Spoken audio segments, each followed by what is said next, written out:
Hello friends, welcome to Indian study पर आपका स्वागत है। दोस्तों, आज की इस वीडियो में मैं आप लोगों के लिए पॉलिटी के इंपॉर्टेंट क्वेश्चंस का टेस्ट लेकर के आया हूं, जो कि आपके आने वाले एग्जाम यूपीएसआई के लिए बहुत ही ज़्यादा इंपॉर्टेंट है। मैं आपको पचासों दफ़े बता चुका हूं कि अगर आपको जीके में पास होना है और कम समय में ज़्यादा नंबर गेन करना है तो polity is the most important topic for UPSI. जी हाँ दोस्तों, पॉलिटी बहुत इंपॉर्टेंट टॉपिक है यूपीएसआई के लिए। तो जितने भी क्वेश्चंस मैं आपको कंप्लीट करवा रहा हूं, आप इनको देखते रहिए, क्योंकि टॉपिक वाइज पॉलिटी मैंने पूरी पढ़ा दी। अब केवल प्रैक्टिस ही करवा सकता हूं, तो प्रैक्टिस करा रहा हूं लगातार। इंटरेस्ट के साथ वीडियो देखो और वीडियो अपने आगे भी शेयर कीजिए स्टूडेंट स्टूडेंट को, जो भी आपके दोस्त हैं, ठीक है ना। चलिए सर, पहले क्वेश्चंस की तरफ बढ़ते हैं। पहला क्वेश्चंस कल मैंने आपसे पूछा था कि स्वतंत्रता प्राप्ति के बाद भारत ने निजाम के हैदराबाद राज्य को निम्नलिखित में से किस कार्रवाई द्वारा अधिकार में लिया गया था। तो आपका सही आंसर क्या हो जाएगा? सैनिक कार्रवाई द्वारा। दूसरा ऑप्शन बिल्कुल करेक्ट हो जाएगा। लगभग सभी बच्चों ने सही आंसर दिया था। नेक्स्ट क्वेश्चन से आपका कि भारत का संविधान अपना प्राधिकार किससे प्राप्त करता है? जल्दी बताइए। भारत का संविधान अपना प्राधिकार किससे प्राप्त करता है? तो आपका सही आंसर हो जाएगा भारत की जनता से। तीसरा ऑप्शन से यहाँ पर आपका बिल्कुल क्या होगा सर? करेक्ट हो जाएगा। नेक्स्ट क्वेश्चन से आपका कि निम्नलिखित में से देश का सबसे बड़ा कानून कौन सा है? जल्दी बताइए। देश का सबसे बड़ा कानून कौन सा है?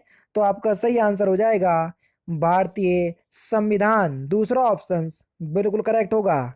नेक्स्ट क्वेश्चन, संघीय प्रकार के शासन का एक गंभीर दोष है। जल्दी बताइए।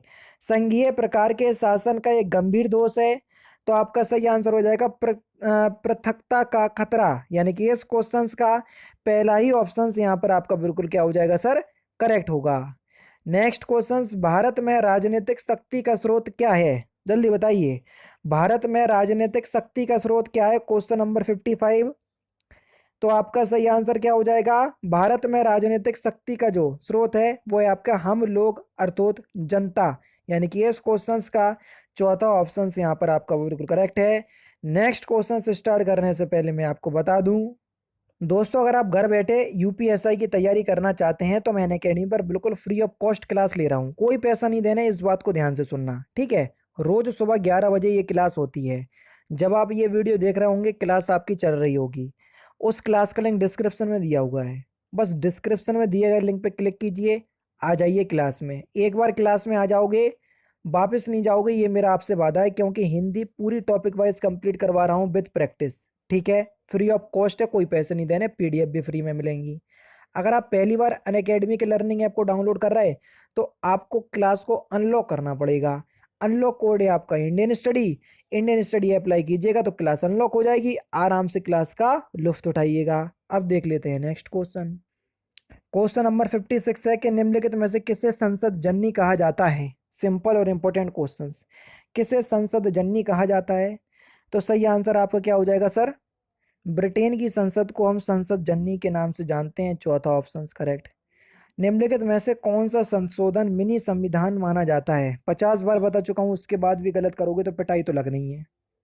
तो मिनी संविधान किसे कहते हैं? 42वें संविधान संशोधन को, जो कि 1976 में हुआ था, क्योंकि इसी संविधान संशोधन में हमारे प्रस्तावना में समाजवाद, अखंडता, एकता, धर्मनिरपेक्ष ऐसे शब्द जो हैं वो जोड़े गए थे।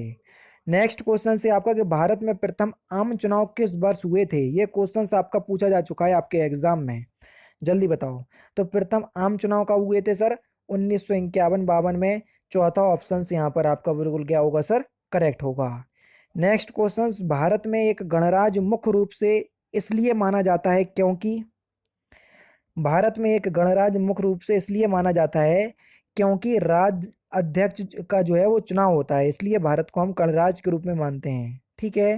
पहला ही ऑप्शन यहाँ पर आपका बिल्कुल करेक्ट, क्योंकि यहाँ पर जो अध्यक्ष है वो वंशानुक्रत क्रम में नहीं चुना जाता है, इस वजह से ही भारत को गणराज्य कहा जाता है। भारत में एकल नागरिकता की अवधारणा अपनाई गई है कहाँ से? एकल नागरिकता भारत में कहाँ से ली गई है? तो आपका सही आंसर हो जाएगा इंग्लैंड से। पहला ही ऑप्शन से यहाँ पर आपका बिल्कुल क्या होगा सर? करेक्ट हो जाएगा। नेक्स्ट क्वेश्चन से आपका कि भारतीय गणराज्य में वास्तविक कार्यकारी प्राधिकारी निम्नलिखित में से किसके पास होता है? जल्दी बताइए। भारतीय गणराज्य में वास्तविक कार्यकारी प्राधिकारी निम्नलिखित में से किसके पास होता है? तो आपका जो सही आंसर हो जाएगा वह क्या हो जाएगा? प्रधानमंत्री, यानी कि पहला ही ऑप्शन बिल्कुल करेक्ट है। नेक्स्ट क्वेश्चन से आपका कि दोहरी नागरिकता निम्नलिखित में से किसकी विशेषता है? तो दोहरी नागरिकता जो है ये संघीय सरकार की प्रमुख विशेषता है। दूसरा ऑप्शन यहाँ पर आपका बिल्कुल क्या होगा सर? करेक्ट हो जाएगा। नेक्स्ट क्वेश्चन आपके सामने, भारतीय संविधान की प्रारूपण समिति के अध्यक्ष कौन थे? जल्दी बताओ। प्रारूपण का मतलब प्रारूपी समिति से ही है, तो दिक्कत वाली या घबराने वाली बात नहीं है। तो आपका सही आंसर क्या हो जाएगा सर? प्रारूप समिति के अध्यक्ष कौन थे भारतीय संविधान के? डॉक्टर भीमराव अंबेडकर, पहला ही ऑप्शन यहाँ पर आपका बिल्कुल क्या हो जाएगा? करेक्ट हो जाएगा। मौलिक अधिकार हैं, मौलिक अधिकार क्या हैं? राज्य के विरुद्ध संविधान प्रदत्त, मूलभूत, या संसद द्वारा संशोधित, या उपरोक्त सभी। तो ये सभी हैं।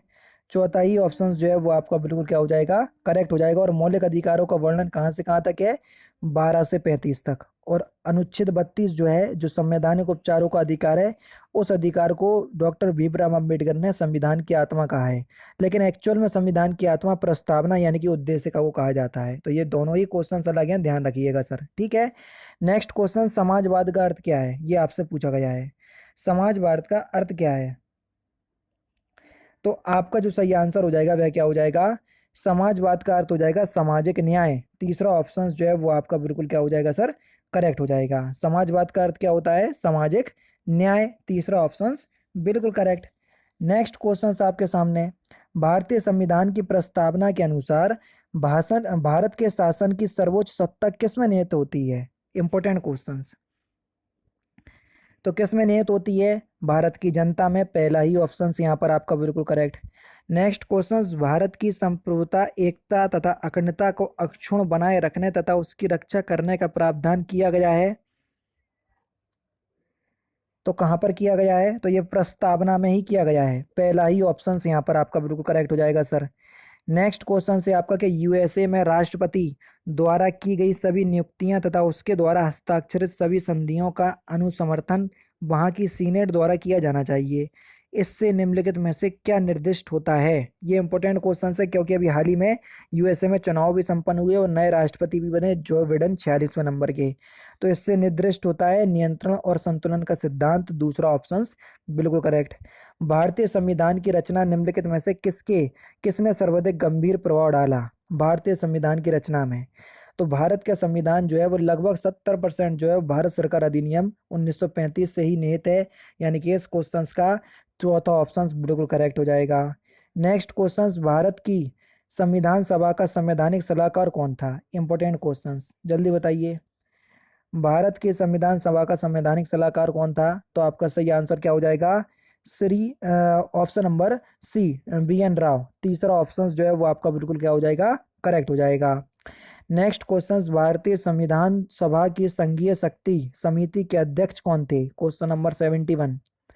भारतीय संविधान सभा की संघीय समिति के अध्यक्ष कौन थे? तो आपका सही आंसर हो जाएगा पंडित जवाहरलाल नेहरू। चौथा ऑप्शन यहाँ पर आपका बिल्कुल करेक्ट हो जाएगा। संविधान का कौन सा अनुच्छेद 370 यानी कि अनुच्छेद 370 किस राज्य पर लागू होता था? इस है की जगह था कर लीजिएगा आप। तो आपका सही आंसर हो जाएगा जम्मू एंड कश्मीर। चौथा ऑप्शन करेक्ट, जो कि अब समाप्त कर दिया गया है। निम्नलिखित में से यूएसए के संविधान की विशेषताएं कौन सी हैं जो हमारे संविधान के निर्माताओं द्वारा ग्रहण की गई थी? न्यायिक समीक्षा यूएसए से लिया गया है, बिल्कुल लिया गया है। मौलिक अधिकार बिल्कुल लिए गए हैं। उच्चतम न्यायालय के न्यायाधीशों को हटाने की प्रक्रिया भी यूएसए से ली गई है। ये सभी जो है यूएसए से ही प्रभावित हैं, ये सारी शक्तियां। चौथा ऑप्शन करेक्ट। नेक्स्ट क्वेश्चन, मौलिक अधिकारों को लागू करने के लिए निम्नोक्त में से किसी न्यायालय द्वारा जारी किया जा सकता है? तो क्या जारी किया जा सकता है? समादेश यानी कि रेट। भारत के संविधान में 5 प्रकार की रेटों का वर्णन है, जो आप सभी लोग जानते हैं, ठीक है। नेक्स्ट क्वेश्चन से आपका कि भारतीय संविधान में मूलभूत अधिकार किस संविधान से लिए गए थे? अधिकार कहाँ से लिए गए हैं? किसके संविधान से लिए गए हैं? तो अमेरिका के संविधान से, पहला ऑप्शन करेक्ट। और लास्ट क्वेश्चंस और इम्पोर्टेंट क्वेश्चंस, इस क्वेश्चंस का आंसर आप मुझे कमेंट बॉक्स में बताएंगे कि संविधान में उद्घोषित मौलिक अधिकारों में संशोधन किया जा सकता है केवल किसके द्वारा? राष्ट्रपति के द्वारा, सर्वोच्च न्यायालय के द्वारा, संसद के द्वारा, या इनमें से कोई नहीं? तो सर इस क्वेश्चंस का आंसर आप मुझे कमेंट बॉक्स में बताएंगे। तो दोस्तों ये थे आपके इंपॉर्टेंट क्वेश्चंस जो कि मैंने आज की इस वीडियो में आपको कवर करवा दिए। डेली बेसिस पे आपकी ये सीरीज चल रही है। जो नए बच्चे ऐड हो रहे हैं तो चैनल को सब्सक्राइब कर लेना, क्योंकि आप लोगों के लिए धुआंधार तैयारी चल रही है यूपीएसआई की। वर्दी तो आपको दिलाकर ही छोड़ूंगा, इस बात को ध्यान रखना। और अभी मैथ के लिए आप बिल्कुल भी परेशान नहीं होइएगा, वो भी वीडियो धीरे धीरे आने वाली हैं, ठीक है। तो दोस्तों फिलहाल की वीडियो में सिर्फ इतना ही। अगर आपको वीडियो पसंद आए तो प्लीज़ दोस्तों वीडियो को लाइक कीजिए, शेयर कीजिए और साथ ही साथ हमारे चैनल को सब्सक्राइब करना ना भूलें, क्योंकि मैं रोजाना इसी तरह के वीडियोस आप लोगों के लिए लाता रहता हूँ। नमस्कार दोस्तों, जय हिंद, जय भारत।